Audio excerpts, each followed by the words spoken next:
Today, I want to talk about why shooting in auto is okay. Roll the bumper.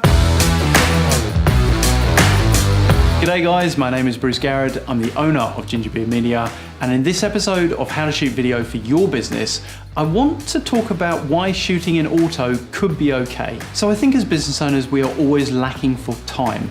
We have a business to run, and then often marketing and media for marketing sits on top of that kind of core piece of our business. And so when it comes to cameras, shooting in auto means we don't have to think about shutter speed, ISO, aperture, any of those sort of things. We can literally flick to auto and trust that the camera is going to deliver a good product for us. I think specifically when we're talking about shooting video, auto means that we can actually concentrate on the content rather than fiddling with all the settings. Ultimately, so long as the results work, people aren't actually going to know how you shot your content. They're just going to see what the end product is. Now, don't get me wrong, auto has its problems, but so long as you can manage them, then I think it's a great solution for business owners. And so if you are a business owner who is short on time to learn a new skill and you just want to get some simple content out there, I would really encourage you to give it a go and just use auto. As ever, I hope this episode of How to Shoot Video for Your Business has been of use to you. If you've got any questions or comments, I'd love to hear them.